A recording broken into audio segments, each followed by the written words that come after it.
right? And I'm sure we've heard these platitudes. Black folks are really just not trying hard enough. And quite frankly, that has more to do with getting ahead than anything that's associated with discrimination. 6 in 10 Americans believe that over that. You may have heard that, Black folks have the same opportunities or even better, quite frankly, than anybody else to get ahead.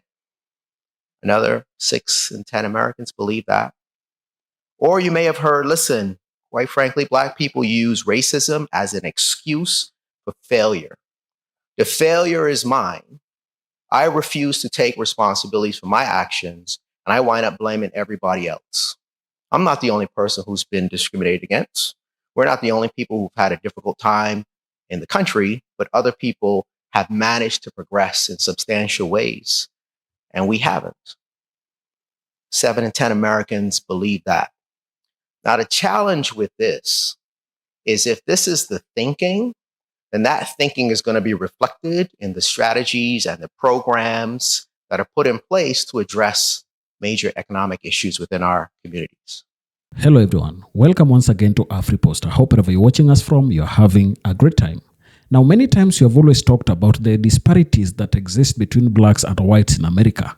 And one of them that has always been talked about quite widely is that economic disparity that is wide. For example, in 2021, a study was conducted and it was found out that the median wealth of a white household stood at $250,000, while that of black household was just a mere $24,000, which tells you that this is almost 10 times more for a white household compared to a black household. Why is this way? Because if you look at it, you're finding that after almost 400 years of blacks existing in America, this wealth disparity still exists. Could it be that blacks have a problem? Or is it that there are certain things that have become barriers to blacks gaining wealth in America? This is the topic that we want to delve in today in this video. And to help us delve deeper in this issue is one Dr. Sean Rochester. He is the scholar of Black Tax, the cost of being black in America, and is kind of giving a lecture here that will give you a glimpse of what is happening to blacks in America. Let's watch this, then come back and share our thoughts together. So my name is Sean Rochester, and I've written this book called The Black Tax, The Cost of Being Black in America. And in the book, I talk about the financial cost of discrimination against Black people. Now, normally when we talk about discrimination, we talk about it from the perspective of the injustice or the immorality associated with it.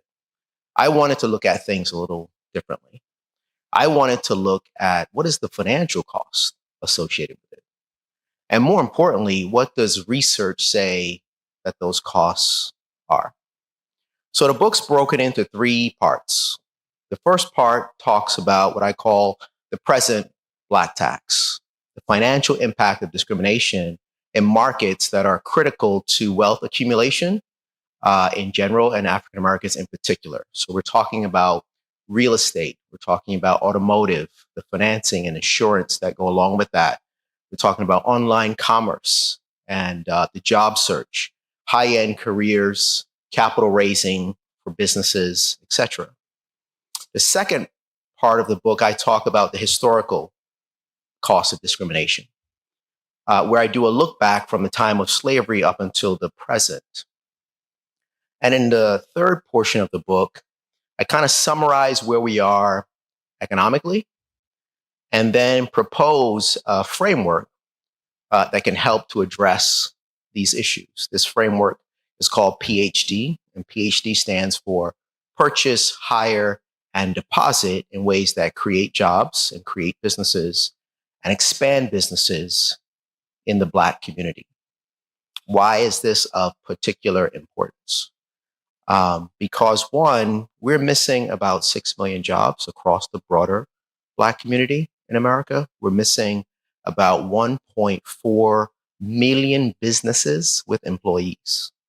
So while there are about 2.6 million Black businesses in the country, only about 4% of those businesses, about 109,000, actually have employees.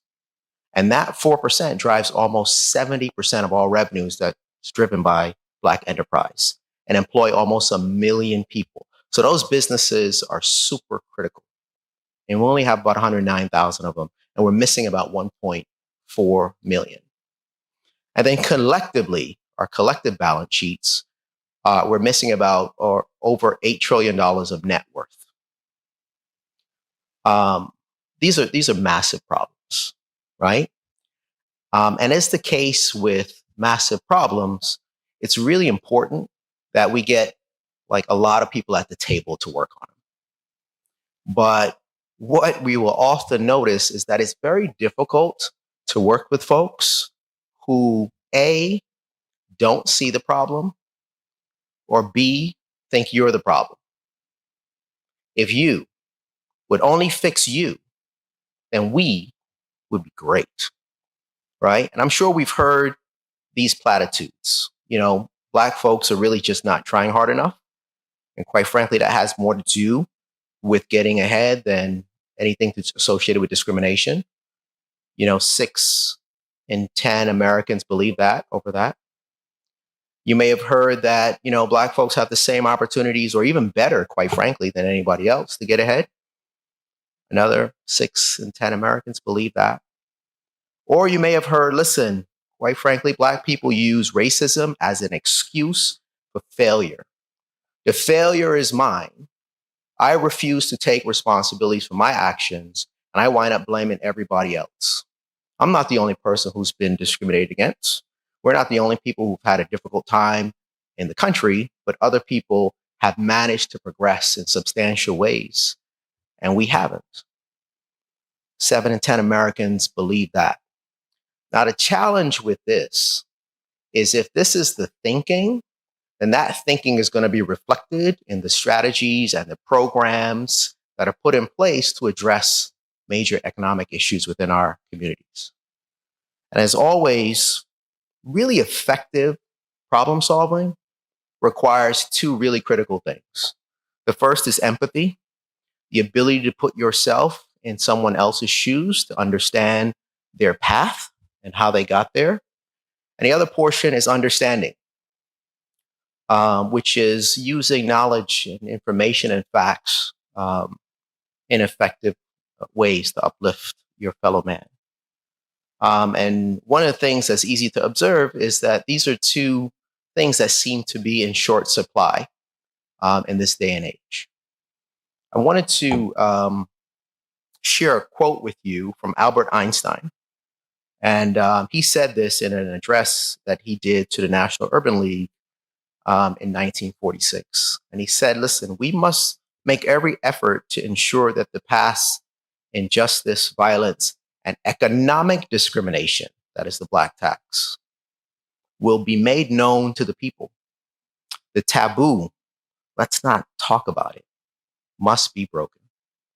So in that spirit, let's talk about it. And the portion of it that I want to address tonight is this.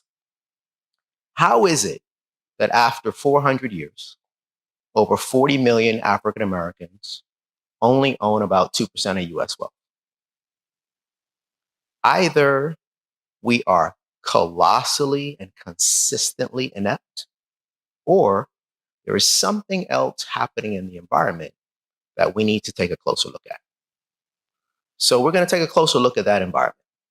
So the first thing we're going to need to do is kind of go back in time, go back to the time of slavery. We won't go into detail about what transpired. There's been tombs written on that.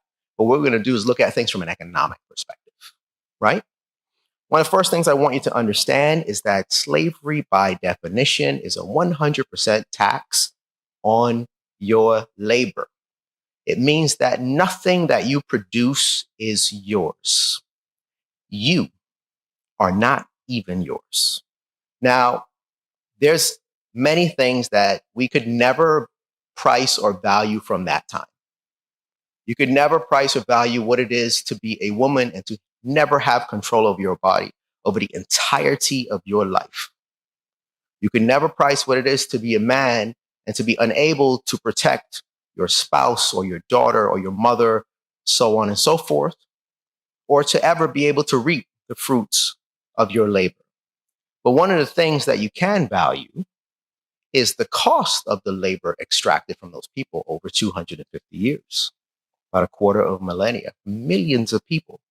And economists have tried to do that. Some put the number at up to 24 trillion. Others put it as high as 97 trillion. Let's say that the truth is somewhere in the middle. We could be talking about as high as $50 trillion, right? It's a massive number. It's an extraordinary number. And even if you've never seen that number before, you're taking time to digest it, that's not the only thing that we can price from that period. Because if we kind of fast forward to 1860, you've got 4 million people in bondage. They are the most liquid asset in the country. They represent 50% of all value in the South. And if you're old, there's a price. And if you're young, there's a price. And if you're able-bodied, there's a price. And if you're not, there's a price. And if you're male or female, there's a price. And people were traded on open markets. So if you look at what is the value of those folks, it turns out that the value is so large that economists say you have to measure it in terms of GDP, national income, or net wealth. That's how large it is. So if you look at it from a net wealth standpoint, we're talking about 15.5 trillion. Now you say to yourself, Sean, how you come up with 15.5 trillion, right? So national wealth is roughly $85 trillion for the United States. Economists put the value of Black people held in bondage between 16 and 20% of national wealth. If you put it on an equivalent basis of what it would be today. So 16 to 20% is about 14 to 17 trillion dollars of today's equivalent. So you can average of those, you're at 15.5.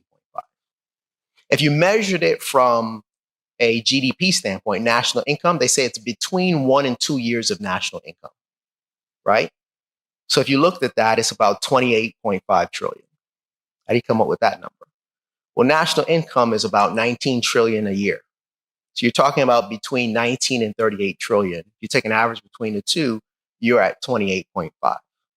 So if you value it from a net income standpoint, you're close to 16. If you look at it from a net income standpoint, you're close to 29. If you look at it from a wealth standpoint, it's almost 16.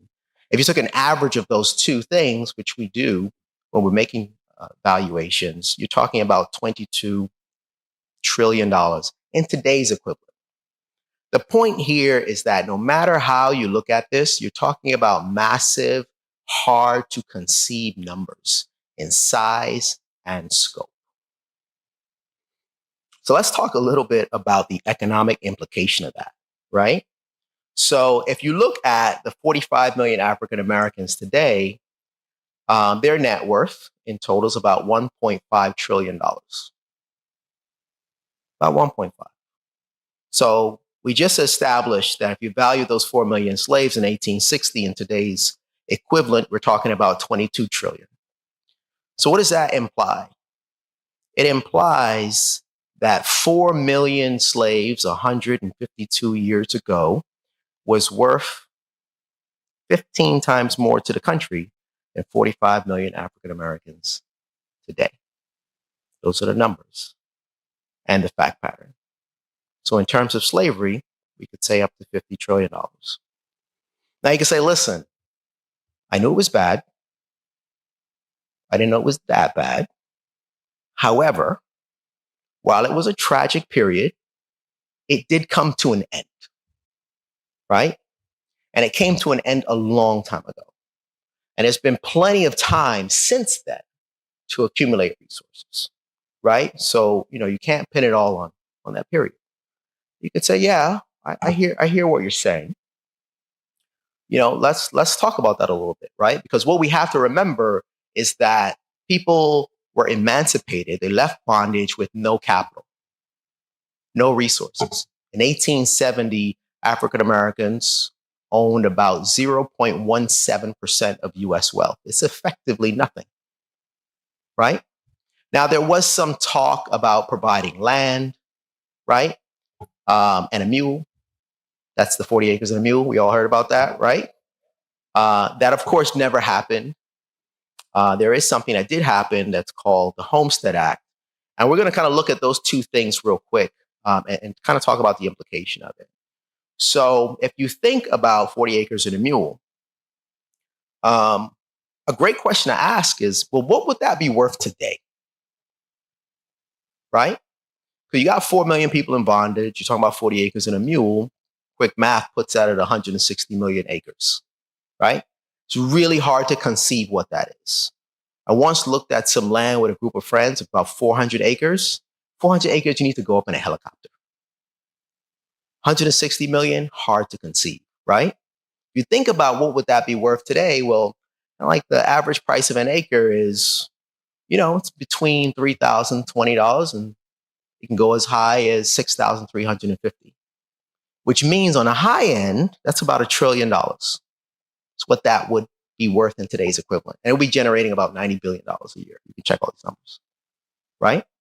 So substantial. On the one hand, it's substantial, right?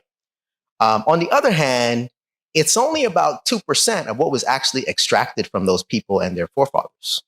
And not even 2% as startup resources was allowed to happen. But there is something that actually did happen, right? In 1862, Congress passed this law, the Homestead Act.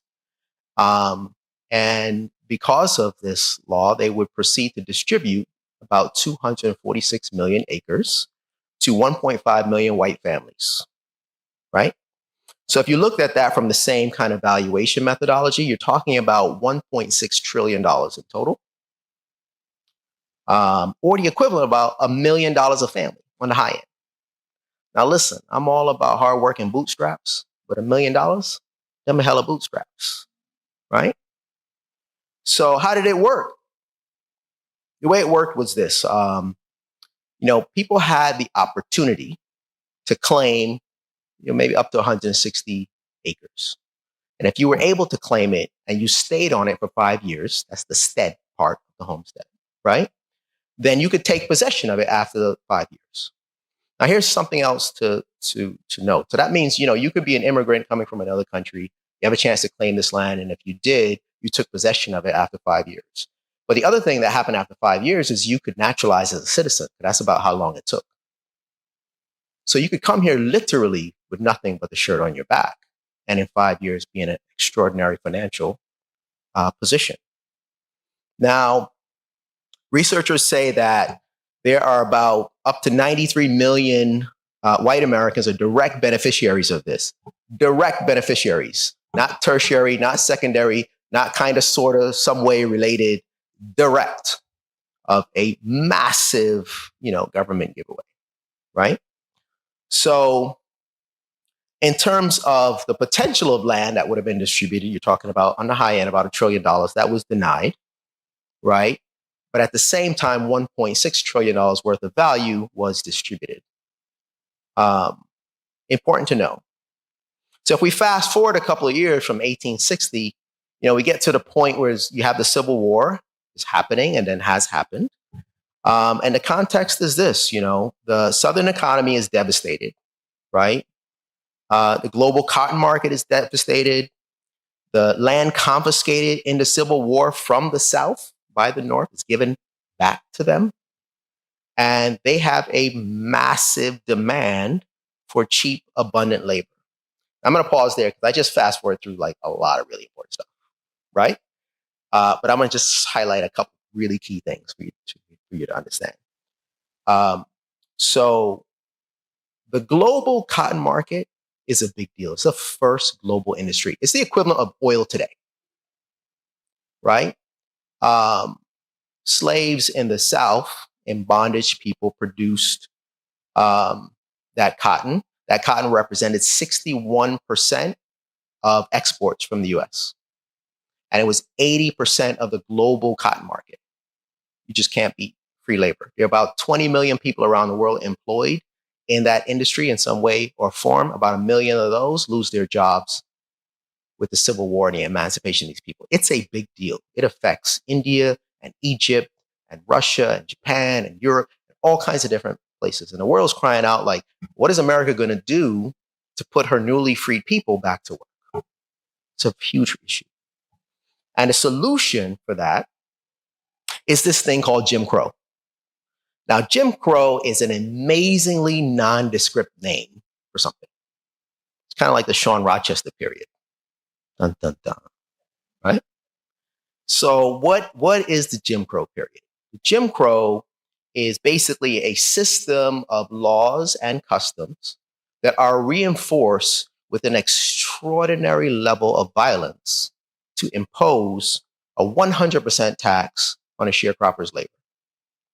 I know what you're thinking. Sean, you sound a little hyperbolic. 100% tax on these people's labor. I know they were poor, but they had something. I'm like, listen, I hear you. I hear you. I'll let you decide if it's 100% tax, right? We'll keep going. So, what's sharecropping and how does it work? Basically, those large, mega plantations were broken into smaller lots. Black families would then settle on those lots. They would agree to plant and cultivate cash crops. At the end of the season, they would bring those crops to market, and then they would share in a portion of the crops, right? So sharecropping. Here's a challenge. It was an actual contract, the terms and conditions of which were set by the small white farmer. Something that's very important to remember is that these people have effectively no wealth, and that the crop does not come tomorrow. The crop comes at the end of the season or at the end of the year. And between now and then, that white farmer has got to provide you with the seeds and the tools and the fertilizer and your clothes and your food and your housing, everything for that entire year at rates as high as 70% per annum. And in some cases, if you fell ill and could not do your work, they could outsource it to someone else and then charge it to you. So effectively, what is happening there is that white farmer sets your cost structure or your expenses, right? Now, at the end of the season, when you bring the crops to market, what you need to understand is the small white farmer is the market. He tells you what your crops are worth, which means that he sets your revenue or your income. And if someone controls your revenue and they control your expenses, by definition, that means they control your profit. I think you see where I'm going with this 100% tax, right? Now, if you're fortunate, your profit will be zero. If you are unfortunate because they don't want you to go to someone else who's more generous, then your profit will be negative, which means you owe them. And they will roll that into what you owe them for the next year. And that leads to perpetual debt servitude. Now, I am very well aware of what you're thinking right now. And what you're thinking right now is, Sean, that's a bad deal. I'm not going to take that deal. You like apples? How you like them apples? And I'm with you on that. It's a bad deal. But here's the problem if you don't take that deal. They got a law for that. And those laws say that if you cannot prove that you are a landowner and you cannot prove that you are gainfully employed, you will be charged with a criminal offense and put in a state or county jail. Now you're going to be like, all right, well, I didn't know that part. So I'll sign a contract. But you know what? I'm just not going to do the work. The problem with that is that they got a law for that. And those laws are called contract enforcement laws because you signed an employment contract. And if you break that, they can charge you with a criminal offense and put you in a state or county jail.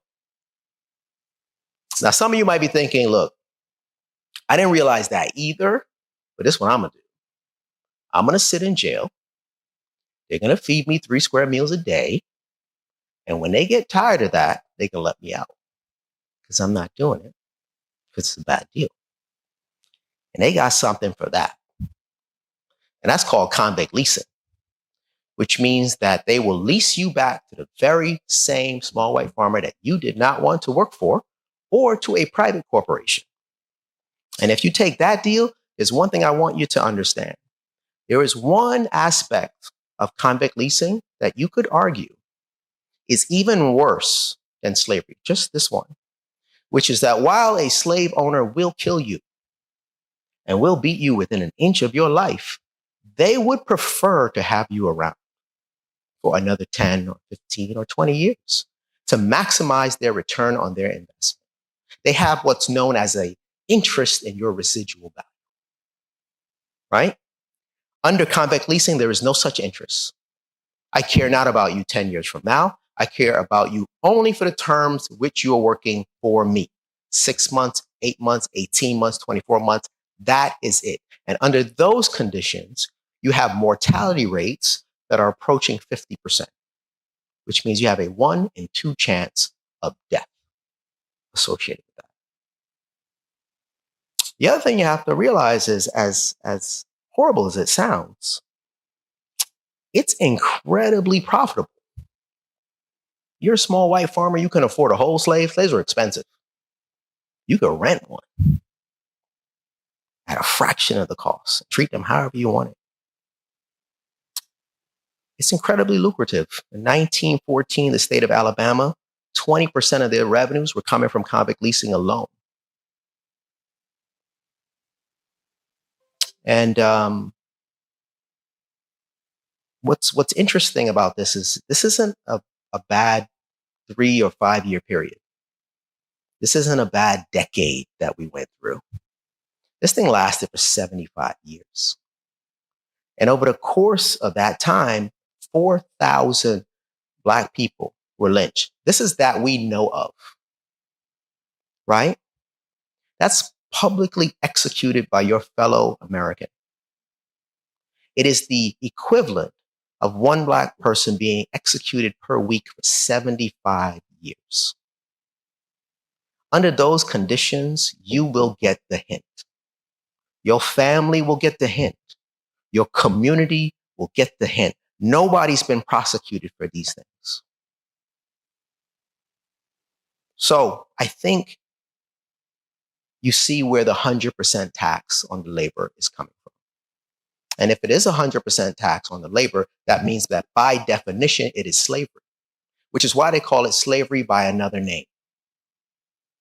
Now, if during the period of actual legal bondage, 50 trillion was extracted for those folks, and now they extended that another 75 years, which is about a third of the time, you can argue that another 15 trillion was extracted from these people. And what you have to remember is that while there were 4 million Black people in the fields in 1860, 1935, you still had 4 million Black people in the fields, value being extracted under these conditions. So let's think about the implication of that.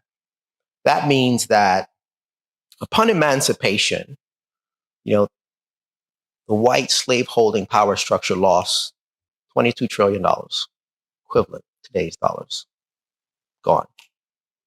But then over the next 75 years, they would proceed to claw back 15 trillion from the descendants of these newly freed people. How does one accumulate wealth under these circumstances? Jim Crow period. So now you can say, listen, wow, that was significant. And that's, I didn't know that, right? What I do know is that, not everybody was under Jim Crow. Some people got an education. W.E.B. Du Bois went to Harvard, right? So some people got an education. So let's talk about education. And I would say, yeah, you're right. Education is the great equalizer. We call it in today's parlance, human capital development, snazzy name, right? Associated with that. But here's the problem, is that upon emancipation, the white planter class was interested in cheap, abundant labor. They were not interested in public education. Now, small white farmers were absolutely interested in the creation and expansion of public education for their children, as they should be. Newly freed people were absolutely interested in the creation and expansion of public education for themselves and their children, as they should be. White planters, not so much. They educated their children privately. But what they did need was the support of the small white farmer. So they agreed to expand public education, but that they would divert resources from Black children to white children. So W.E.B. Du Bois says that in the 40 years since emancipation, Negro taxes and the Negro share of income from indirect taxes and endowments have fully repaid white investment in the Negro's education. That's how little on net was invested, right? In 1914, a gentleman by the name of William H. Baldwin, who was the president of something called the General Education Board, you can think of that as the Department of Education at the federal level. He said the South needed Negroes educated so they could be the best possible laborers, and that with the right kind of education, Negroes will willingly work menial jobs and this will open up opportunities for Southern whites to work more expert labor. This is a person who's responsible for education, right? For the descendants of newly free people. By 1917, there are about 64 public high schools across the entire South. Not in a county, not in a state, the South, right? Not a whole lot of investment in human capital development. Most of the schools in the K through 12 system are built and owned by Black people. So it's a form of double taxation. Now, in New York City in 1920, they are investing per child about 50 times more than a Black child is receiving in South Carolina under segregation. 50 times more. What I want you to understand about that, and at the time, New York City is about 97 point something percent white. It's not nearly as diverse as you conceive it now.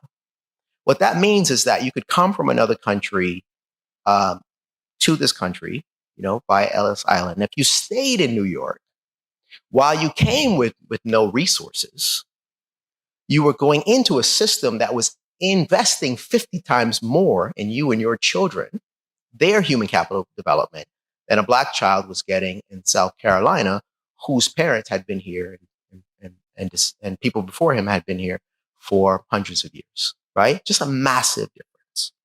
In the South, for every dollar invested in a Black child, you have 5 to 8 invested to educate a white child. Not rocket science. If you do that with your children, one's going to be a pauper, one's going to Harvard, right? Black teachers in the South are being paid 25 to 34% on the dollar of what white teachers are being paid. Tough to accumulate wealth under those situations. White students are receiving 50% more years of education by the time they're 25. Massive differential in investment in human capital. It is so substantial that researchers say, listen, if you had just invested in the children the same, just keep all the discrimination and stuff in the marketplace, just invested in the children the same, that could have cut the income gap by up to 50%. Just doing that, just doing what the law actually said.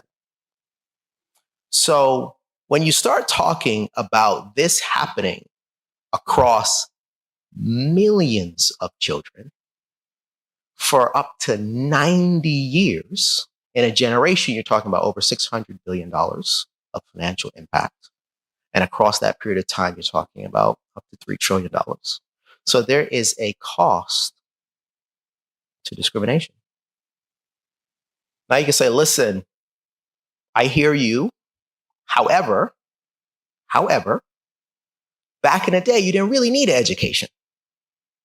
We all have a story about a grandfather or a great grandfather in our family that had a fifth grade level education, a terrific work ethic, got a home, raised a family, did well. We all have experiences like that. So you didn't really need an education. So all you needed was really hard work and purchasing of a home. And you could have done really well. What happened there? And I think that's a really great point. And we could talk a little bit about that, because housing is the great wealth builder.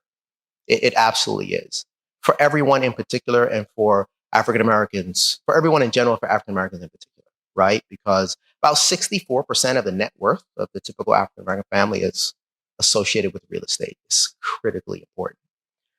It's actually really important to the country. It's the American dream is home ownership. The government invested heavily in helping Americans achieve that dream. I think that's a wonderful and terrific and noble thing. It is a massive reason why you have such a large middle class. They invested about $120 billion. Back in the day, it's equivalent of about $1 trillion today. Here's the problem.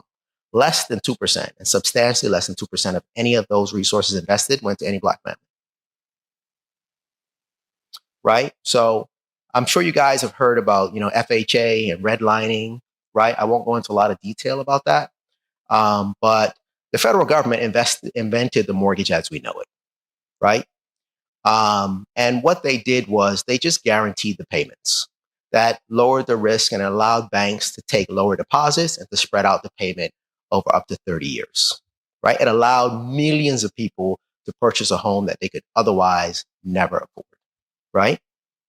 Only problem is that they refused to guarantee loans for African Americans, and absolutely for African Americans who wanted to live in white communities. They were afraid of what they called neighborhood stability.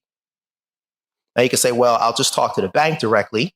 The bank also refused, or the banks also refuse to lend to African Americans. You can say, well, I'll talk to the builder. We'll work it out. Builders also refused. And the banks and the builders had another problem, which is that the federal government wouldn't guarantee their loans if they didn't refuse. And then you can say, I'm going to talk to the realtor. We'll work it out. They'll help me find something. Unfortunately, realtors, real estate agents, refuse to participate in these transactions. And you can say, listen, well, we'll just talk to our fellow American. We'll work it out, right? Person to person. And unfortunately, residents signed covenants amongst themselves that said, if you ever sell from this community, that you will sell to a person who is, Caucasian or of European descent. So you've got a complete phalanx, right? Now you can say, look, that sounds super duper qualitative. I would say you're right. The data's in the book. But what I can say quite definitively is that less than 1% of all mortgages issued in the United States of America between 1930 and 1960 went to Black people. There's no greater wealth builder. There's nothing more important than less than 1%. Now you can say, look, I get it. And one thing to think about is if you can't get a mortgage, it doesn't mean that you don't want a home. You still want the American dream. So what people started to do was they turned to the private markets under something called contract sales. And private markets are unregulated. So what happens in these markets is you don't have to do appraisals. So homes are being sold at like 2x the value. On top of that, there's astronomical interest rates. But that's not even the worst part. The worst part is that you don't build equity in the house as you make your payments. Let me explain to you what I mean by that. Let's say we make an agreement that I'm going to purchase the home from you and that I'm going to make 100 installment payments before I take ownership of it, right? And I make 99 of those payments and I miss the 100. What it allows you to do is to keep all 99 payments, to keep my down payment, to take back the house, to evict me, and to resell the house to someone else. You earn no equity in the house, and you are responsible for the upkeep and maintenance of those homes by that contract. How do people accumulate wealth under these circumstances? Now, you can say, look, it's a terrible period. You can buckle down and just, work your best and save your money, right? In the place where you're renting and kind of wait for some of this craziness to blow over. You know what I mean? But here's the problem with that. We're talking about a time at which you have many millions of people fleeing the South and being forced into these corralled areas that they call urban ghettos. Ghetto means involuntary, by the way, connotation. What happens when the demand for space is going up and the amount of space is not going up? The price of the space goes up, right? So it turns out that in those impoverished urban ghetto communities, the rent is more than 50% higher than outside of those communities. You can't even save money in there. how does one accumulate wealth under these circumstances? And if you say, look, just work hard, economists have looked at labor market discrimination, and some have put that number at 1.6 trillion. Those are 1983 dollars. If you look at today's equivalent, you're talking about over $4 trillion. So extremely difficult to earn and to retain income under these circumstances. So this helps to explain why, white Americans born between 1943 and 1951, my mother's born in 1946, would go on to accumulate 11 times more wealth than a Black American born in that same period. A lot of people think that's strictly a matter of hard work. Just want to provide a little bit of context around that. Now, so when you talk about housing and labor market, you see the numbers are staggering. Now, I'm not going to have time to kind of go through the New Deal or the GI Bill, which is over $1 trillion injected into the economy. I won't have time to talk about the interstate highway investment, which is pushing over $6 billion in today's equivalent, right? And they ran many of these highways through Black communities, by the way, thriving Black communities. And I won't have enough time to talk about kind of post-civil rights till now. But all of that is covered in the book, which you will get before you leave. So where are we now? The Black community has $1.5 trillion less in revenue than we otherwise should relative to our portion of the population. $1 trillion of that is associated with business income, 520 billion associated with personal income, right? We talked about the missing net worth. We talked about the 6 million jobs and 1.4 million businesses with employees that are missing. Get a sense of how it's been difficult to invest in those things. And we're trapped in this thing that I call like a 2% economic framework. Now, when I was doing research for the book, this number 2% kept coming up again and again and again and again. And it turned out that in areas really critical to wealth accumulation, we seem to be hovering around 2% representation. So less than 2% of corporate supply chain spend is spent on Black enterprise. Less than 2% of government supply chain spend is spent on Black enterprise. Less than 2% of African American spend, right? So we do a horrible job of spending money on our own businesses. And then when you think about really high growth, high paying occupations, whether it's in the tech sector or it's in Silicon Valley or it's, management at the, in the financial industry, so on and so forth, our representation tends to be around 2%. Thinking about STEM careers, tends to be around, 2%. Black doctors, 2% of Black males, so on and so forth. It goes on. There's a couple pages I dedicate just to the occurrence of these things. In terms of our deposits in banks, we less than 2% is in Black financial enterprises. Actually, if you look at the U.S. banking system, only $4 out of every $10,000 in the banking system is in a Black bank. There's just simply not enough capital in those banks to provide the loans. So deposits in those banks to provide the capital for businesses. Less than 2% of SBA loans goes to Black enterprise. It's actually a lot less than 2%. So all of this provides a really negative impact, depressive impact on job creation and business development in the Black community. So you can get a real sense of how is it that after all this time, we're only at a point of accumulating about 2% of U.S. wealth, right? One of the things I want to talk about really quickly is what was lost. That's the cost to Black people, right?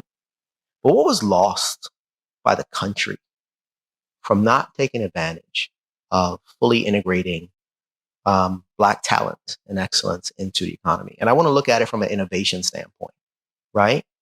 So that period from 1870 to 1945 that we talked about, that Jim Crow period, that's also the heart of the Industrial Revolution. You have 2.5 million patents are created during that period of time. We're talking about telephones and light bulbs and semiconductors and airplanes and automobiles, transistors, the things that are fundamental for the growth of our economy right now, all created during that time. How many patents were created by African Americans during that time? Black people. 726. Millions and millions and millions. What's the opportunity cost of that? So, why is this important? You know, Samuel Kortum from Yale University says that a constant flow of new patents, innovation, can generate a constant rate of economic growth. It's super critical to the growth and expansion of economies. The Brookings Institute has talked about the impact of unequal access to education, human capital development, depriving the innovation system of the number of people that otherwise might be making or commercializing important discoveries, right? It's a big deal. And given that talent generally follows like a normal distribution, like 70% of people tend to be in the middle, right? Average to good. 15% tend to be awesome. I call them the ultra brilliant. We all like to think we're in that category. 15% are very much below average. So one of the things to think about is what was the size of that ultra brilliant population over the course of that time, right? In 1870, you're talking about 730,000 Black people. 1900, you're talking about 1.3 million. 1930, you're talking about almost 1.8 million. And 1950, you're talking about 2.3 million. What were these folks doing in 1870? Sharecropping. What were these folks doing in 1900? Sharecropping. Very few got the education that we all talk about. What were these folks doing in 1930? You guys still have 4 million people in the fields during this time. 1950, 1948, only 1.6% of African Americans have a college degree. What is happening to this ultra brilliant talent? And if it had been put to use in the innovation system, what we would be looking at, and not using them, is called misallocation. We'd be looking at another 280,000 patents. Now, that's directly proportional to economic growth and development, right? No innovation, no America as we know it. You're talking about over $2 trillion in national income that we don't have now, year over year. You're talking about over $9 trillion in net worth that we don't have now. Now, a researcher from Michigan State University did a really interesting study. She asked this, I thought was a profound question, which is, what would have happened to innovation if white Americans had experienced the level of trauma that Black Americans experienced in that Jim Crow period? It's a really profound question. And her research says that 40% of the patents would have never been created. You don't do discoveries in trauma. You need time and space to focus on stuff like that, right? 40% of the patents, that's 1 million patents. Which of these things would be infected by that? Telephones and light bulbs and photocopiers, movies and transistors and so on and so forth. What would be the economic impact in terms of revenue? You're talking about over $7 trillion of revenue for the country at risk, and over $30 trillion in net wealth, right? Having talented people involved in the innovation process is super critical. That's why all you guys are here. You're going to be working on that in some way, shape, or form, right? And we're all going to be the better for it.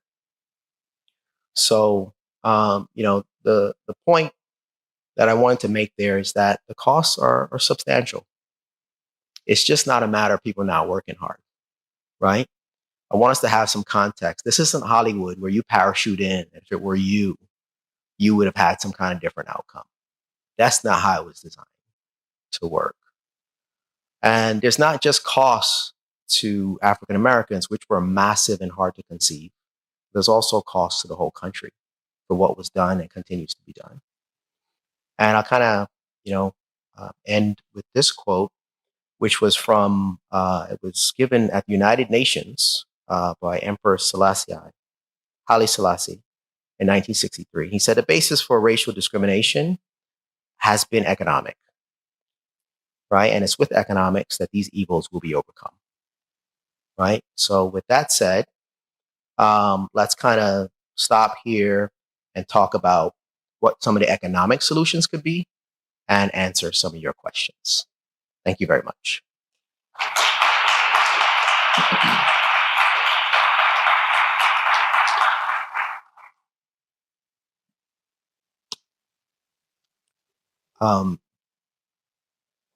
Yes.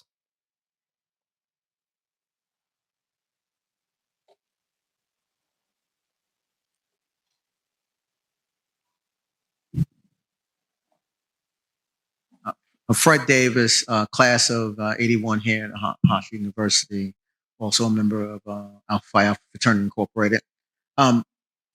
So what you said is phenomenal, first of all. I mean, just incredible. And I did read the book. So do you believe in wealth redistribution so that what had happened to the Black community can at least in portion be rectified? And if you do, in what way should that happen? So the question is, do you believe in wealth distribution? Right. And in the impact that it will have, and in what way should it be done? That's a profound question, right? So the short version is yes, right? It's a very necessary component, right? The other question is, in what way should it be done? And before we go to that way, what I'm trying to do is increase the quality of discourse so we can evolve from why are we having this conversation to, wow, what can we do about this? Then we can start to talk about the most effective ways to address this, right? So let me talk about a couple different things in speaking to this question. What I propose and advocate as the immediate start now solution is this framework that I call PhD, right? And PhD is very simple. It stands for purchase, hire, deposit in ways that create jobs and businesses in the Black community. And I'll tell you why I say Black community specifically, right? So when you start talking about purchase, that component of it, that's what we spend as consumers. And we have full discretion over that. And if you start with just African Americans, we do a particularly poor job of doing business with our own enterprises, right? I think we're at 2%, which means we're 98% isn't. The last time I checked, 98% was excellent. We're excellent at not doing business with each other. That's not a winning strategy, right? So it's shifting that spend for the purpose of creating jobs. But it's not just African Americans, it's anyone else who believes in economic development and the creation of jobs to solve problems. That's at an individual level. That's your consumer spend. At a corporate level, at a government level, at an organizational level, institution, that's your supply chain spend. All organizations have to buy products and services to achieve their strategic imperatives, whatever they happen to be, right? You're talking about the federal government's $600 billion, right? Corporations, it's a massive amount. Less than 2% of any of that is being spent on Black enterprise, right? Small changes in that spend can create enormous amounts of job creating opportunities across like the Black community. And the idea here is very specifically like, if you want to show allyship and support this, that, and the other, do it with your money and your economics. The organization, the institution, the government, so on and so forth should do that, right? It's a powerful net benefit. The other portion is the higher piece of it, which is that we should be properly reflected on the payroll of corporations in general and governments, right, as well, particularly those corporations that benefit quite dramatically from our patronage, right? How you show solidarity, support, whatnot, is by how much of your payroll is actually going to the communities that are sowing and seeding into you.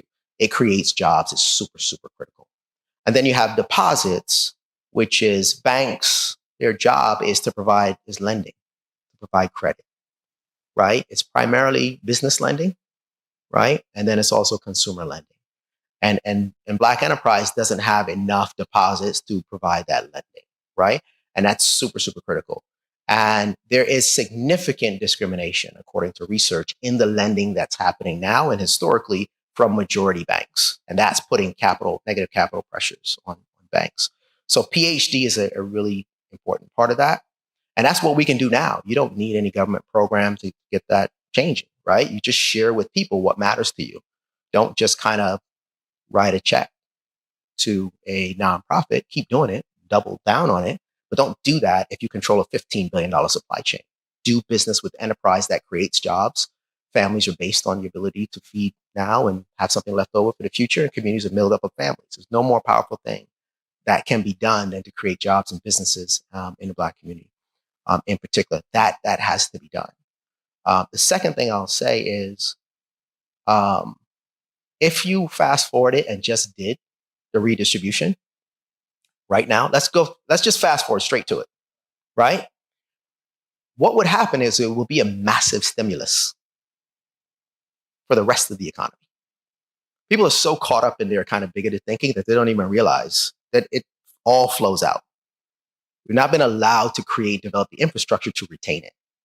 We're going to buy cars, going to buy all kinds of different things. We don't own those things, and we're not properly reflected on their payroll supply chain. So most of that benefit goes to someone else.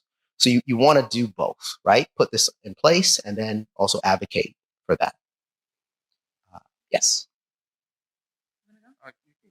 Oh. Hi, my name is Nia Arrington Seward. I'm from the Kappa Phi chapter of Alpha Kappa Alpha Sorority Incorporated here on campus. And my question to you is, we're all college-age students. We're getting ready to graduate and start our economic future and legacy. What is your advice to Black students who are getting ready to start businesses and who want to go out there and do something different about the racial discrimination based on economics? That's a great question. That's a big question, right? So I'll take a stab at that. I would say there's a number of things that you need to do. Part of it is we all make enormous mistakes when we graduate from university, right? Black, white, kind of different. The Black community doesn't have the ability to absorb those mistakes, right? And so one of the things that you have to do, we all have to do, is you have to maximize your ability to retain income.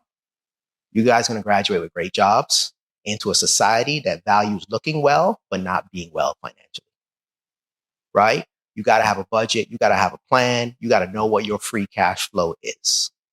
And then you've got to allocate that cash flow in ways that increases the assets that you have and puts you in a maximum position to maximize the resources that you will have when you retire. 56% of entrepreneurs are self-funding, right? Like, this is what I'm trying to explain to people, right? And so we don't have these generational things coming. So the income that we're getting, you're going to have to make sure that you have a plan, you have a budget, you're maximizing your cash flow, you're minimizing debt, and you're maximizing all investment, retirement investment opportunities. Super, super, super critical. Got to be done. No cash flow, no conversation. We're done here, right? The other thing is applying PhD. And PhD is very simple. When possible, where possible, utilize high quality Black products and services, right? Who's your realtor? You know what I mean? Who's going to be your financial person? Who's going to be your insurance person? Who's going to be your doctor, dentist, so on and so forth? These are accountants, clearly, right? These are super critical, high-paying jobs and services. They're never going anywhere. They're going to be here. They support families in a phenomenal way. And we do not utilize these things as a people. And I think it puts us in a really bad situation to not be doing what we would want other people to do, right? So those are two things that I would say. And then the third thing is I would encourage you to encourage others to do the same. That's how you show solidarity, support, allyship, whatever the word is that people want to express. Now, I'll give you a quick example of how I think about things and how a PhD mindset works, right? I'm sure you guys remember a couple I think two or three summers ago, you had a rash of massive police shootings, right? With the murder of unarmed, black men and women.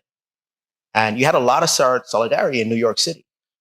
I think you had like 25,000 people marching up and down like Fifth Avenue. It was a beautiful thing, like arm in arm. It was a wonderful thing to behold. You know what I'm saying? And people saw that. You know what I saw? I saw $3 billion of income.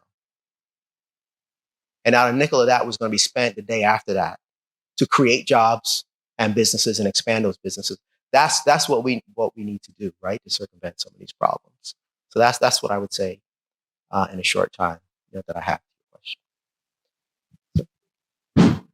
Speaking of cash flow, Yeah.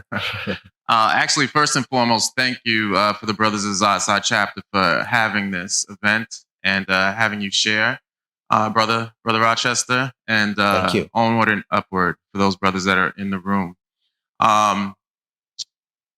Speaking of cash flow, I've been in insurance and financial services for the past 18 years. Mhm. And I get a lot of opposition because I believe that insurance, specifically permanent insurance, is a cornerstone for building wealth, Mhm. especially as a way to close the racial wealth gap that exists. Mhm. So when you talk about PhD, I'm totally, I'm totally open to that, and I'm looking forward to reading the book. But when it comes to insurance products and that as a potential solution to close the gap, I get a lot of opposition. Buy term and invest the rest. What are your thoughts around that in terms of building wealth through insurance products? Yeah. So I won't get into the specifics, right, of term kind of versus permanent. I'll just talk about insurance in general, right? Insurance is what I call the "what if I don't make it" plan, right? Because what I talked about was putting together a plan where you will be here in the future, right? And that you will be able to leave a financial legacy for your children. But insurance is a super critical part of that, which is what if I don't make it for whatever reasons? That needs to be in place. Many people do not have that in place. That's just an education that needs to happen. It's what I call personal financial management. This stuff isn't taught in schools. It's not taught in our churches. It's not taught in like K through 12, right? And because of a lot of historical trauma, financial trauma that we've been through, we don't have a critical mass of that knowledge and information in our families and communities to be able to pass it on. So you do need to have a specific investment in helping people understand the importance of these things, right?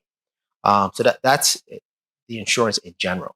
The secondary issue that you have to be concerned with and cognizant of is that I didn't talk about it in this presentation. I talk about it in the book, right? Which is the bias levels in America are extremely high against African Americans, right?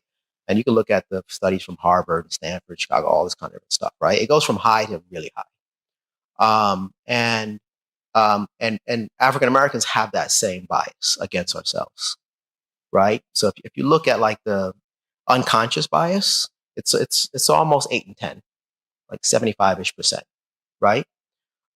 Which is a significant problem. We have that bias against ourselves. So the other problem is, and our bias tends to show up in commerce. We'll help each other in all kinds of different ways, but we don't really do business with each other, right? You'll sit in church next to this person and you'll do business with everyone else. And that's also part of what's kind of going in the mix, right? And one of the things that I want to encourage and address is if we want to solve these big problems, let's do it economically, and let's do it by facilitating business and commerce. And you and others like you should be part of the pool of service providers that we are using and that we're looking at that we're not doing, right? And we could talk like I've run all kinds of calculations on a bunch of different things. I could tell you how many jobs would be created if we use Black realtors, plus all of the support professionals that go along with the closing process is actually quite significant. And that's got to be a super important part of the process, right? So it doesn't get into like, the one product versus another, right? But many people don't even have it. And many people think of stuff like 401ks and retirement vehicles as an expense, right? Like that's a a must-have, right? So it's an education process that has to go along with it. Yes. Dear brother, please stay still. I know this brother. I actually brought him into the chapter. My name is Alan Best. I'm actually an alumni here, 1995. I am a brother of Alpha Phi Alpha Fraternity Incorporated. Brother, thank you very much for taking your time out and bringing this information to us today. Thank you. One thing that you had up there was the Homestead Act. Yeah. And you stated that if every family could have gotten back $1 million, then we can actually overcome this past discrimination that we had. Am I correct? Well, what I stated was the equivalent value in today's dollars of those distributions per family was the equivalent of $1 million.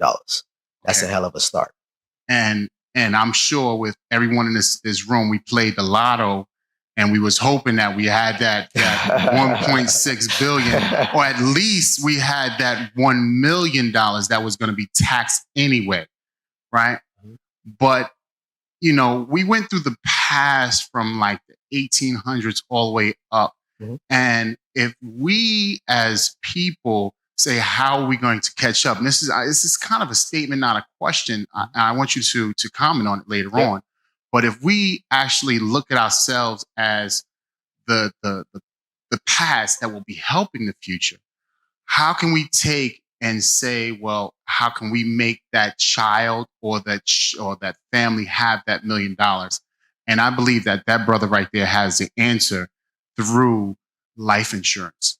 Something that if, for God forsake, you go or you have a child, you know, I'm going to let him, because we had the conversation. I know you know what I'm going to, but if you have a child and as soon as that child is born and has a social security number, you get him a whole life insurance. And you pay, you don't actually go out there and you don't have the BMW, but you have a Hyundai, and maybe you pay over a certain period of time. You know, the young lady said, well, what do I do when I get out of college? You're going to be creating your life. You're going to have a family. Sooner or later, you're going to be creating something that's going forward. If you just pay a little bit towards that insurance for that child or someone you know, once they get that social security number, I promise you, when they're standing here my age, they'll be a millionaire. Yep. You know, So, through that yep. insurance that they have, that whole life insurance that they have. And it goes into the factor of you can take money off of that and you can pay for their education if you know, and without anyone dying. Without anyone dying. We haven't even talked about the qualities of life of death, where they'll actually receive another $1 million on top of that. You know, they can be multi-millionaires if you die or if they die, you know, regardless of the factor. You know, this is something that I looked at the Homestead Act and I said, well, this can actually catch us up. And if people knew about this, it could kind of catch us up to where it has to be. You know, I did it in the late years and I did it for my children. And I'm not saying that they're millionaires. They're not. Far from it, because I told you I did it in the late years. But if I decided to have another child tomorrow, that child will be a millionaire by the time they're 21 through insurance and no taxes. How do you feel about that, brother? I'm a proponent of both and all of the above. I don't think there's a silver bullet. I think that is an important pillar, right, in creating wealth with everything else. What we have to do, like I have a engineering strategy type of background, so I'm always designing for the outcomes that I want, right? So you gotta put something together to get to that outcome, and you have to understand like the frame that's happening here, right? So if you start thinking like between ages of 25 and 55, prime working age, 35%, up until 2014, a Black male earned zero income. Somebody has to fund that, right?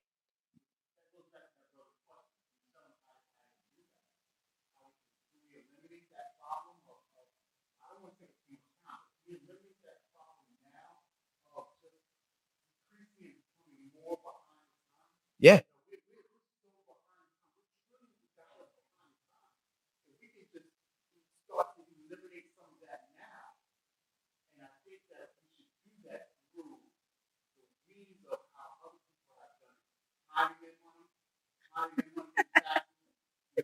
right?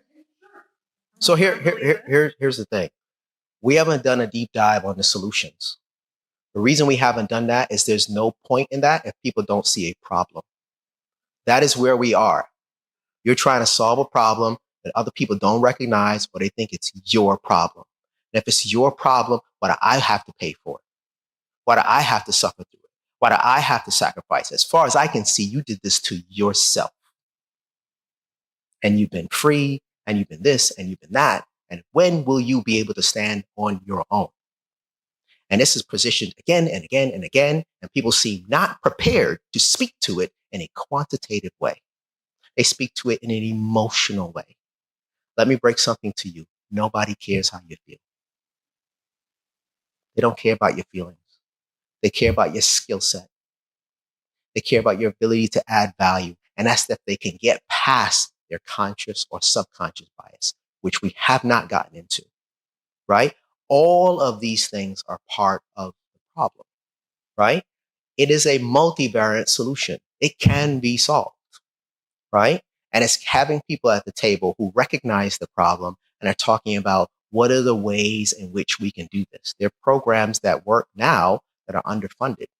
There are programs that haven't been put in place that could be put in place, right? So the first step for me is to help people have the same fact pattern, right? People say, oh, slavery was a long time ago. It's not that big a deal.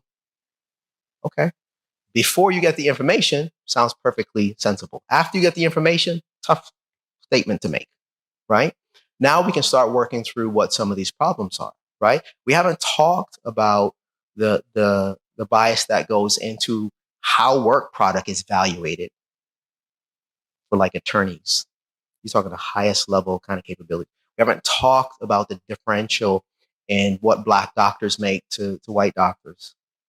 Everything accounted for except race. Like we haven't talked about the billions of dollars that actually are showing up in attacks today, right now, how that could be alleviated. Because those things can fund a lot of the stuff that we're talking about. So this is like a multi-part discussion that we need to have. And so I'm with you, chomping at the bit to solve it, right? But we can work on that once we got people rowing in the same direction, right? And there's a lot of people to get the information that have impact and authority that's really large that can be very helpful. They can be accelerators and catalysts to the very things that you're talking about.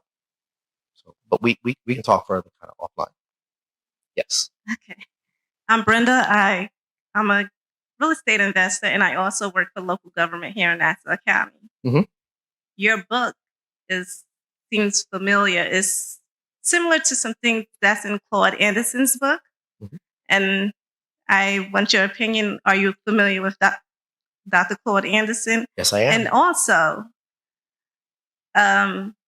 with my property investing, I deal with a large circle of Black people that make very well money, but Mhm. they kind of leave the community. Mhm. And then the great money that they make leaves their pockets because Right. they keep searching for something more and more, which they feel is better, Mhm. but their wealth leaves their pockets. So, Yep. what is your opinion on that, and your opinion with Dr. Claude Anderson, and also with Powernomics? What do you think? So I'm familiar with Dr. Anderson. One of my fraternity brothers told me about him when I was an undergrad. I read his book. I was like, wow, Okay. right? For sure. What is different about my book is I go into detail on the financial cost and implication. It's a thin book and it'll be a quick read because I don't talk about things that I can't substantiate with research and data. Okay. Right?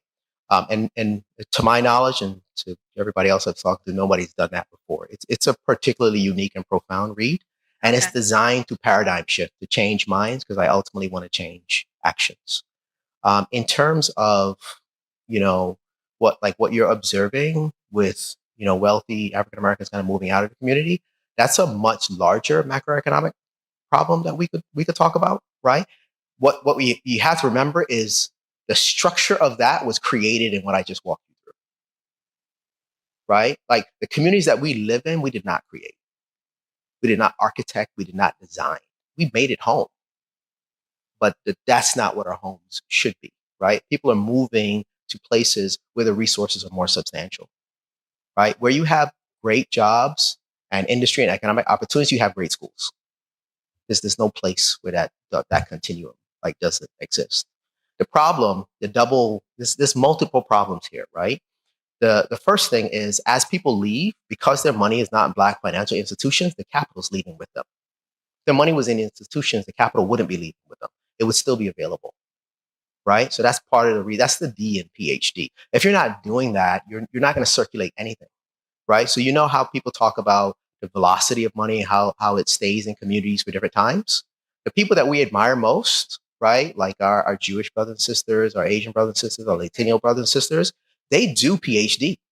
I'm just giving it a name. That's what we admire, right? I mean, they spend and deposit, right, and hire in ways that create jobs and businesses in their community, as they should. We don't. There's structural reasons why that's the case. We're prevented from doing that, and we're living with that legacy now, and we're trying to turn that around. People generally move to where economic conditions are better, and unfortunately, economic conditions are typically better outside of Black communities that were kind of made for us in the community, that were made for us in this country. And what I'm trying to do is reverse that process, right? We have a massive jobs problem, right? And when you don't have jobs, you don't have income. Like families are based on the ability for you to earn decent income, cover certain costs, and have something left for the future. When those things are hollowed out, see, like we didn't get a chance to really talk through how we got here from like the 40s, 50s, and 60s to show all this stuff, where it would be much clearer. Then we have to talk about how do you get people to come back, and what's the process, for doing that. So I won't be able to answer that and kind of go into it, because I would have to go through a bunch of other stuff to do it, but we can talk offline more about that. Okay.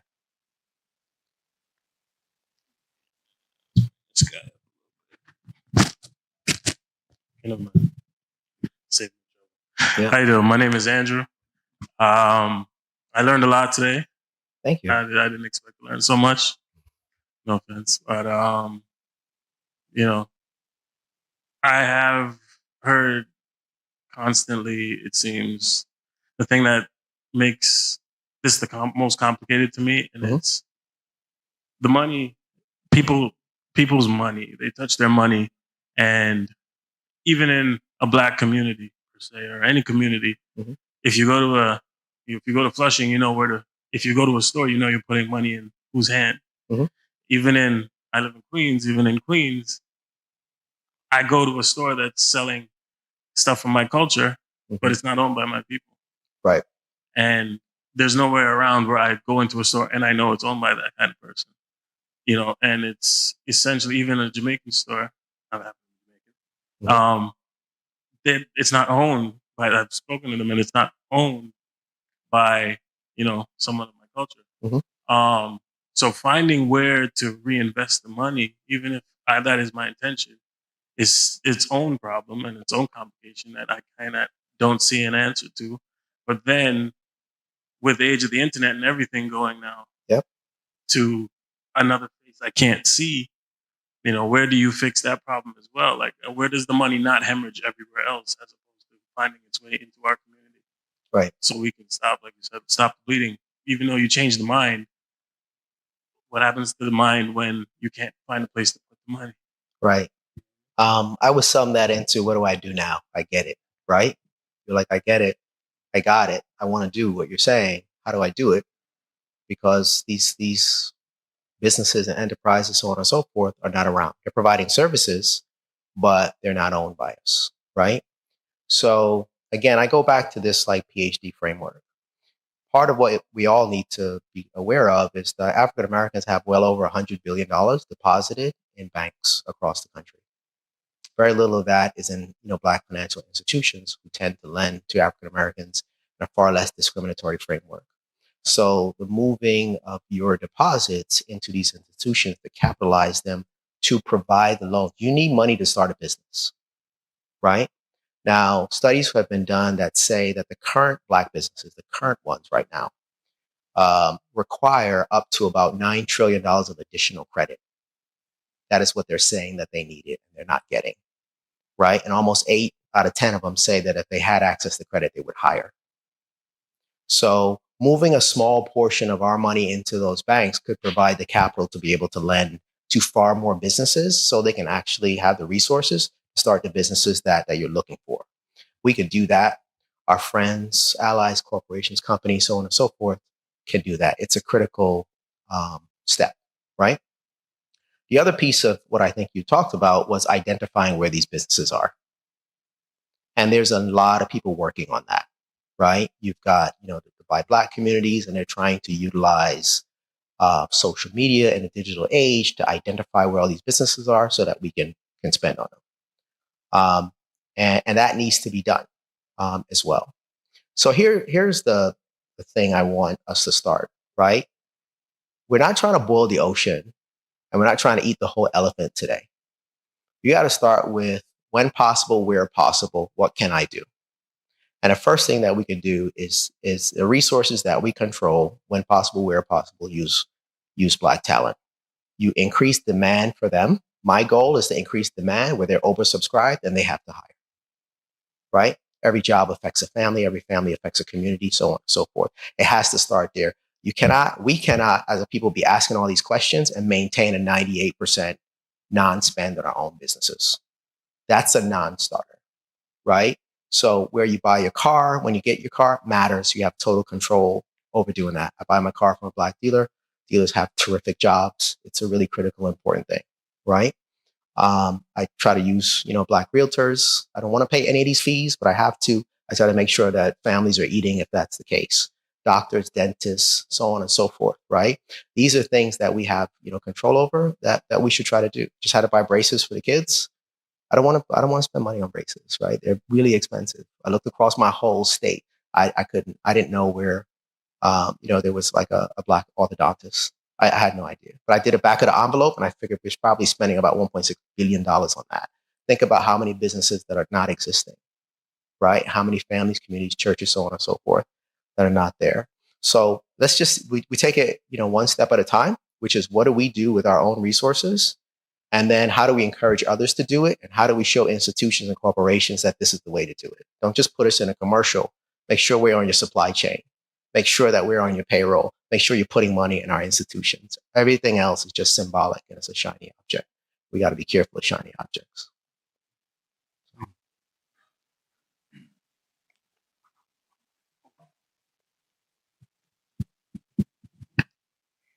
Good evening, everyone. I'm Michael Coates. Thank you, Brother Rochester, for attending, being at this event tonight. I'm Michael Coates. I'm the Zasai Affinity Chapter President. Left Hofstra 2007 and part of the Alumni Association. So I just wanted to thank everyone for being here, and I'll talk more shortly about some things. But I just wanted to get to my, I had a couple questions, Brother Rochester. It's kind of 3 questions, and you could answer them at a high level. And then I know you was talking about your PhD methodology. Yep. But my first question is, one, how can I personally just sweep my own porch? Meaning I have friends that are very successful. So how do we bring consciousness to someone who's one of our friends who's a person of color, and they go to Harvard, they come out, they work at a big firm, Goldman Sachs, Cravath, Swaine and Moore, they're making $200K, and then they kind of just go out in the abyss. And consciousness meaning, like, how do we make them realize, spend Black and hire Black? Because I see that too many times, someone, they're very successful and it's like things are going well for them and they kind of just get lost in the abyss and forget about everything we just spoke about. So that's one. A subset of that is even people who work in key positions. How do I bring our consciousness to them? For example, I know someone who works at a pretty prestigious law firm, top 3 law firm. Law firm's worth $1 billion. They're head of diversity. And to them, it's just a job. But I'm like, you're in a key position, probably to hire, do really good because you do have a budget, and that budget could impact, as you said, Black-owned businesses, and also it could hire people. So that's kind of just one question.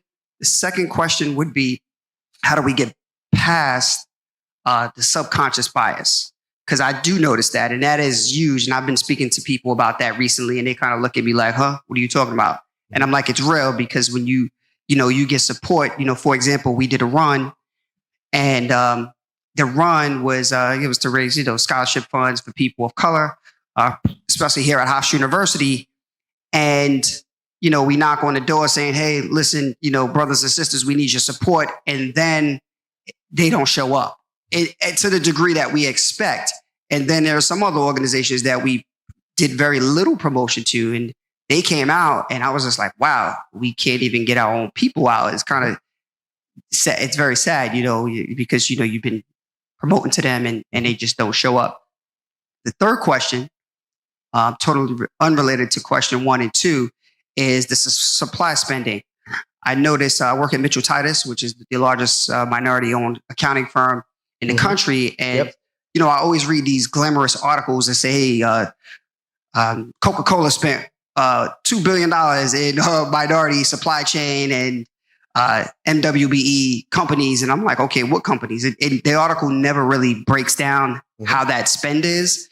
And I'm not sure if it's public information, but I never kind of see it trickle down to some of our organizations. Right. And maybe it does. I'm not at the high level meetings, but I work on numerous accounts. So I don't always see the spend come down. So I kind of can use common sense to say, wait a minute, they just spent $2 billion and we are the largest minority controlled accounting firm. I really don't see the revenue. So what's up? So with that third question is, how can we be more actively involved in knowing or holding these companies accountable versus just glossing over an article saying, oh, they spent $2 trillion and forgetting about it, versus and bring a consciousness and saying, wait a minute, what did they spend the $2 trillion on? Right. And who benefited? Right. So that's a lot to hold in short-term memory, right? I'm going to boil the first 2 questions down to this. You would like to see different actions, right? But actions follow thinking. So what you have to do is change their perspective, which is what I'm trying to do with this conversation, right? So, I need you in whatever way, and everybody else here, whatever way possible, to amplify the message. The great thing about like me and being an author is, like, people buy many copies of this, buy like 10, 20 copies of it, and they give it to everybody, right? Very few authors can say that kind of thing, because they're like, just read this first, and then let's kind of talk. Again, you want people to see a problem that they don't see. First, just recognize that they don't see it, right? And now work on, how do you get them to see it? How do you have the conversation? How do you get them in the room? Because they don't see a problem, right? So, having dialogues, having these conversations, I'll be happy to come in and talk to them. I talk to all kinds of different people, and the response generally is, people didn't know this stuff. How are they going to know it? You get the same curriculum as everybody else. It's not in it. You go to church, maybe you do, or house of worship someplace, right? It's not in it. It's not in K through 12. It's not there. It's not something that is kind of socialized in our community. So people don't know, but they know a lot of stuff, other things that they're told. And they believe that. And you got to have a counterbalance. So how do you amplify the message? How do you buy the book, share it, right? Share the talks, you know what I mean? Book clubs, organizations, so on and so forth, because we keep asking people to have conversations on race. What kind of conversation are you going to have when you have the uneducated talking to the ill-informed? You need the same level of fact pattern to talk about it, so people can have understanding and empathy, and then they will start to act differently. Or at least you will identify the ones that are interested in acting differently.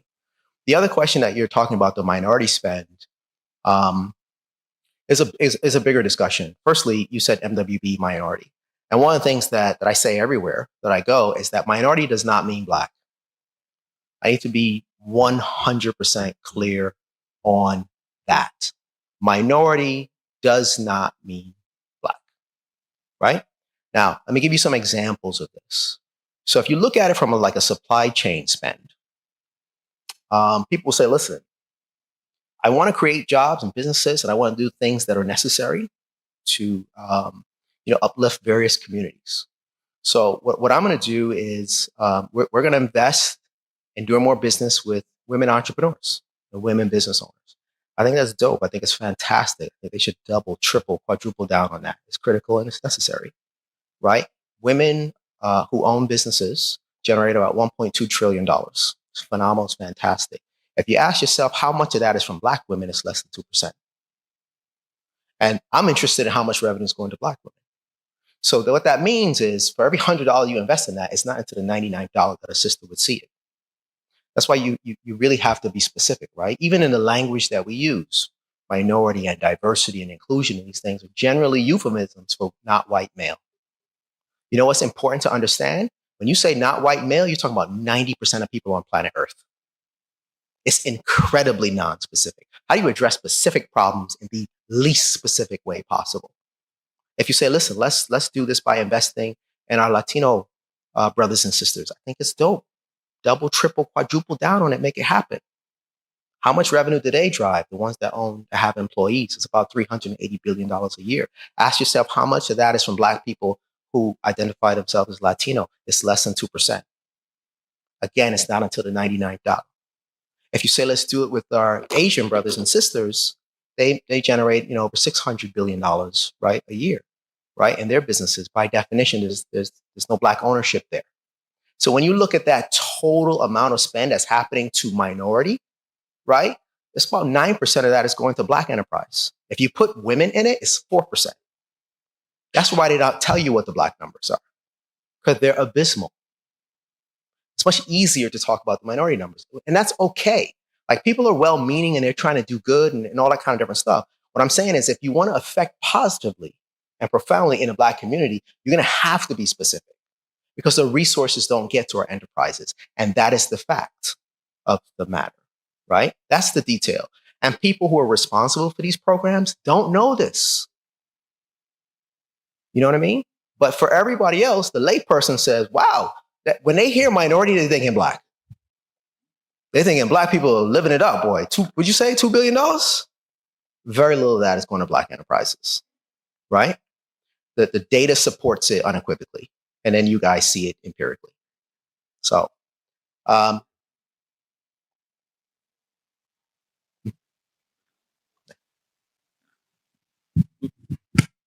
okay. First, thank you for a very powerful presentation. That was thank you. Really quite good. I've been arguing your basic thesis, the basic tenets of your presentation for years with people of one political persuasion or another, mm-hmm. and you get depending upon whether people are a little bit more liberal or less, mm-hmm. A basic sympathy towards yes, we ought to do something, or maybe a little bit less. So at one time or another, maybe that might have been affirmative action or something of that nature. Mm-hmm. But in the past few years, we've seen an ascendance of the far right to a position of political power. Mm-hmm.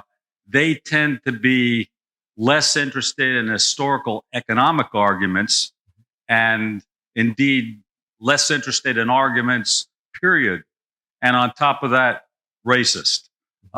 So you get this kind of a situation, whereas for the last 40, 50 years, there's been, to one extent or another, a basic sympathy as to, yes, we need to do something. Now there's a hardening on the part of the political power structure to almost, we want to do nothing, and maybe we even want to go backwards. Mm-hmm. So how does your basic approach change to what you're putting forward here in this kind of a situation? The approach doesn't change, because the aim is to expose people to really important information and context that they can juxtapose with their decision making. There are some people who have chosen to be impervious to facts and information. I don't spend my time on those people, right? Because for every moment that I'm spending with them, I'm not spending a moment on someone who's interested and open and having, an important dialogue. What we have to remember that while that group is small, they're extremely well capitalized. And in a capitalist society, small groups can have a really big impact. But the other thing is that there is a lot of sympathy to their positions, right? Explicit and implicit sympathies. A lot of people feel like, Black folks in particular, minorities in general, and Latinos coming to the country are living high on the hog. And they've been living that way for a long, long time. And it's gotta come to an end. They, from their perspective, their home that their grandfather bought, they did that strictly with hard work. Government subsidization doesn't even come into that. Not possible to put down 100% on that home, 70% on that home, or 50% on that home if the government didn't underwrite that, right? They're not even aware of that, anything else of that narrative. How would they be? Most people generally are not. Like, my goal is to affect people that are open to discussion and conversation to say, wow, I never knew that. Because it does really affect a lot of people. It doesn't have to affect everyone. That's the beauty of this. You don't need everyone. And we're not trying to boil the ocean here. We're trying to move with the people who are interested in moving now, to give them some context and perspective, right? Because they can say, okay, how can I do it as an individual? How can I do it with my company? 60% of small businesses are 50% of all people employed, right? In America. That's vast. That's dominated by white Americans, right? 60% of all small businesses owned by white Americans have 0 Black employees. Not one. Right? You can affect a lot of change if people say, okay, I see the problem and I want in my small way to be able to impact that. So if I can do that by hiring this company or that company, hey, I need the service anyway, I'll do that. As opposed to that company is unqualified and you're forcing me to do it. It's just a different kind of perspective, but I'm not interested in spending time with the intransigent, right? It's just, you'll burn out all your energy, right? Doing that. Let's work with the people who are interested in moving now and who are open to conversation, who are open to data, who are open to context. You can't say the environment doesn't matter. You can't say it's because people are lazy. You can't say it's because it was a long time ago. You can't say any of those things in the face of that information. And for the people for whom that matters, let's work with them and figure out how we can make a really good impact. That's my thought. Hi, I just want to say thank you for your presentation. Thank you. Before I came in, I definitely knew nothing about the subject, and you've definitely changed my mind about it. That's just what I want to say, first of all. Thank you.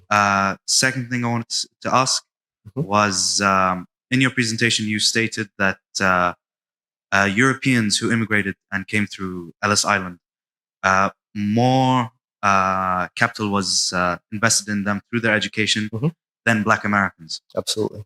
However, my question is, what would it have been like for a Black immigrant who immigrated at that time? Would there be more money invested into their education than a Black American? So they circumvented that through the immigration laws. They had laws that were extraordinarily. They would limit the number of people who could immigrate to the country by a percentage of the folks that were currently here, foreign-born folks that were currently here. So if you think how many Ghanaians were here in the early 1900s, not many. A small percentage of that would be allowed to come in. It was just a very clever, creative way to ensure that you don't have immigration from African or Black, countries into the U.S. So they circumvented even having that problem. And if they came in to New York City and they were allowed to go to those schools, they would presumably get better education. But you also have to understand that the level of explicit, hostile animosity towards, like, people were still being killed, right? Back in those days, the Bronx Zoo, you ever know the Bronx Zoo, had like Black people on display in the zoo during those times. Like, people are still trying to figure out if Black people had souls. Like, there's a reason why we don't kind of talk about this stuff. And a lot of that thinking is what affected people's ability to, like, come together, work together, live together, play together, do all the kind of things that we could have otherwise have done, and it's unpacking some of that stuff is what we have to do now. Thank you very much. Thank you very much. Is that that's the last question? All right. All right. Thank you again, everyone. Again, I'm Michael Coates. I'm the Zaza Affinity Chapter President. Thank you for attending today, and thank you for your powerful delivery and information. Brother Sean Rochester, we greatly appreciate it. It was dynamite, and definitely going to echo everything we learned today to the people that we see, hopefully, the people to our left, the people to our right, and most importantly, the people in our family, because that's where it starts. You definitely want to start with your own porch first, and then hopefully it spreads like wildfire. At this time, I would like to give an award to Brother Sean Rochester for your dedication and contributions to our community. Will make a difference. Thank you for being a part of our legacy today and tomorrow. Thank you on behalf of Zaza Chapter. We want to give you this award, everyone.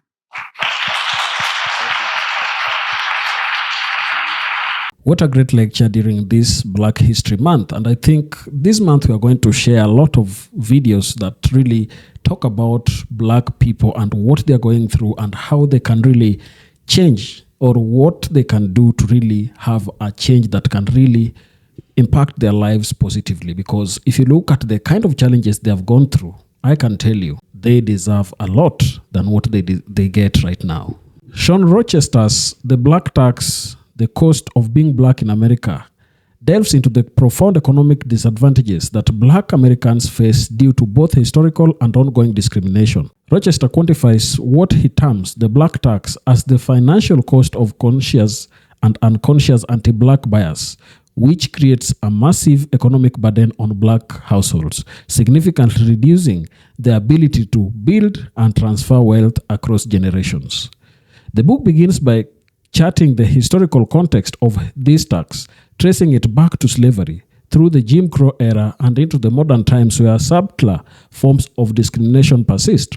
Rochester uses extensive research to substantiate how these discriminatory practices have led to a stark wealth gap, where after approximately 400 years, Black Americans hold only about 2% of America's wealth.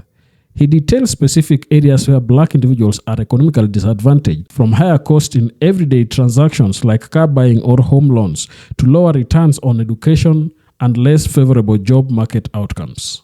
Rochester highlights how systemic issues like redlining, discriminatory lending practices, and biases in the job market have not only historical but also contemporary impacts.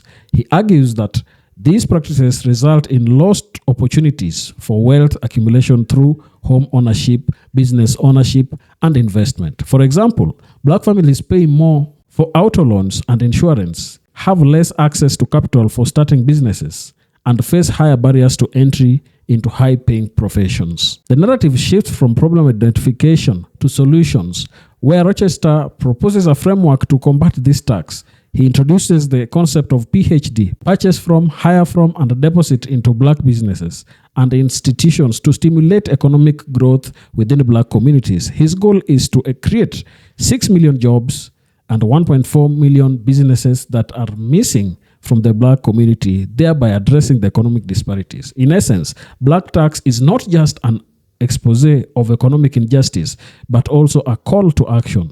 Rochester encourages a paradigm shift where Black spending and investment are evaluated based on their capacity to foster job creation and business development in Black communities. His work aims to empower Black individuals with financial literacy and strategic economic engagement, transforming systemic challenges into opportunities for community upliftment and economic equality.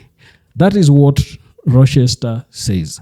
And I think this is what also most scholars have talked about.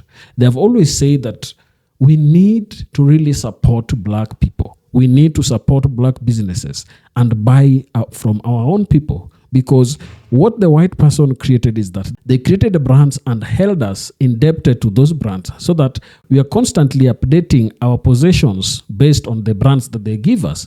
And that is what we use as a marker for wealth or someone who feels important. I think we need to heed the advice by Dr. Rochester, and understand that only until we start helping one another and building our own businesses can we ever achieve what we deserve as Blacks. Tell me down in the comment section what to think about this. And if you're watching us for the first time, don't forget to subscribe to our channel, like this video, and also share. Thank you, and may the good Lord bless you. Goodbye.